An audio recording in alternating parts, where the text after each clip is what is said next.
I think after writing Loki and now working on Doctor Strange, the Multiverse of Madness, I've realized what I love about these projects is their gigantic scope. It's big, great blockbuster science fiction, which I have a background in from working on Rick and Morty, and I have a little bit of a shorthand in. But like Stan Lee's great original Marvel comics, ultimately they're stories about the humanity of these superheroes and supervillains.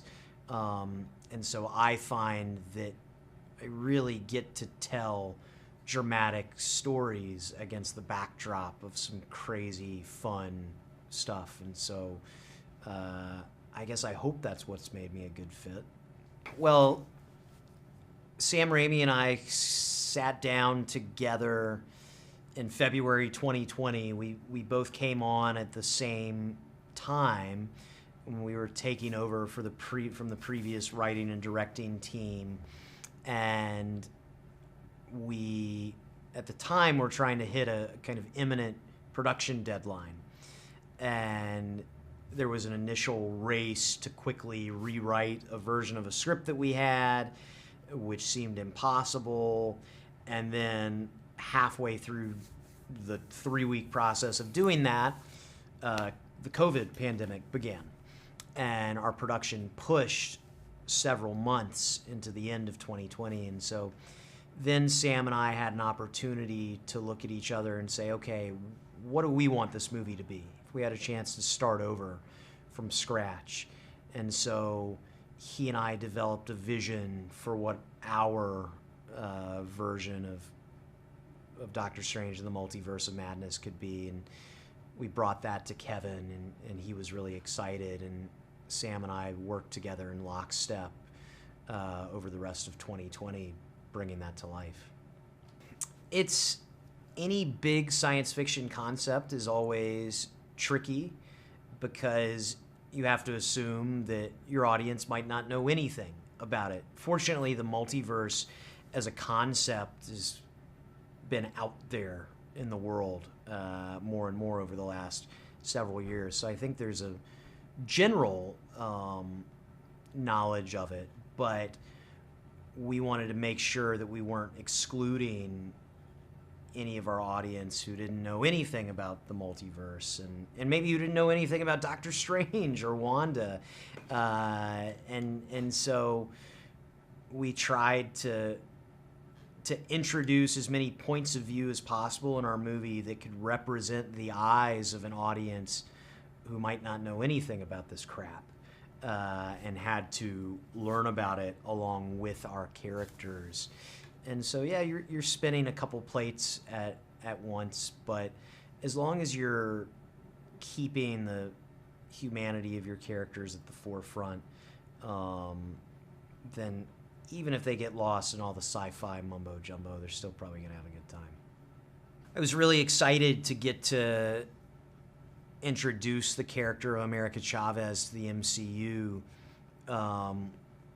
She's a fierce, brash character in the comics who is much older than the version of the character that we ultimately rendered and introduced in this movie. And so it really became for us in telling the story of a 14-year-old America Chavez. This was her origin story. And you're seeing in a lot of ways how is this character gonna become the America that maybe people who are fans of the comics know and love. She's still figuring out what her powers are, how to use them, reckoning with the trauma that she's endured because of them.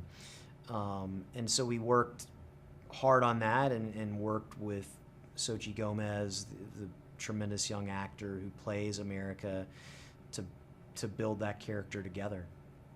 Working with Sam was a dream come true. He's an absolutely delightful guy and such a generous collaborator. just a master at hearing ideas and synthesizing the best of everybody's input. And he's really unflappable. His endurance is inspiring. And when things were tough, you could always look to Sam, who would smile and crack a joke and make you feel like everything was going to be okay. And that's what you want out of your leader. And he was a real example in that way. And so it was, working with Sam was highlight of my career. I love the MCU movies because I think that they're wonderful blends of drama, first and foremost, but humor and heart against the backdrop of great sci-fi action. And I think that's why they have such broad appeal. And so when you're coming in to write an MCU film, you want to make sure that you're doing justice to that. And so part of it is, you know what the tone of an MCU movie is when you write it, and you know that in a lot of ways you're kind of writing an action comedy with a lot of heart. In this movie, we were going to be introducing some real horror elements for the first time to the MCU, and really trying to make what was in a lot of ways a suspense thriller. And that was exciting to me. And I think that the best horror movies, the best thrillers, are those scary moments are broken up by great moments, great laughs, great moments of levity that then you got the rug pulled out from under you and suddenly you're scared again. It's just a fun way to keep the audience off balance. When you're telling a story that features alternate versions of many well-known characters, it's important to not just do the kids show cartoon version of the multiverse, which is to say, if I meet a variant of myself from another universe, they're just the opposite of me. Everything they do is the opposite. Their life is the opposite. In building the alternate universes that we visit in this movie, I realized that for them to feel authentic, they really had to be lived in real places with their own histories and their own populations of characters, their own essential MCUs that have been going on that we just haven't seen. And that extended to the characters as well. These are, they're not caricatures. They're real alternate versions of our characters who have real lives, and our characters are colliding with them in the middle of those lives, much the way that you saw Tobey's Spider-Man and Andrew's Spider-Man collide with Tom Holland's Spider-Man in No Way Home. And so it's just about investing in the multiverse and in variance as a real human concept and taking it really seriously. I think when audiences see this film, they're going to see a thrilling continuation of the story of Stephen Strange that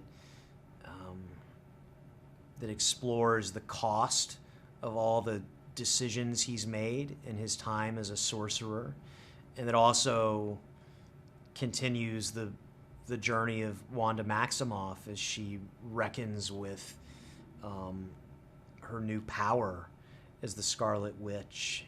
And you know, the two of them, along with a bunch of other great characters, some old, some new, going on a really fun multiversal adventure.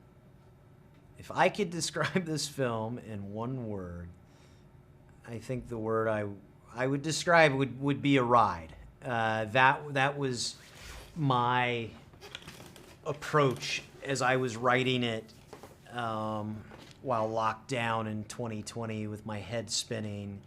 I just thought about movies like Jurassic Park and like Aliens and like Terminator 2 that just felt like movies where you sat down, the harness came over you, and you were off. And so I think that's what we did. I hope it is, and I hope that's how it feels for the audience. Great. Thank you. Thanks. That's our cut, you guys. Thanks.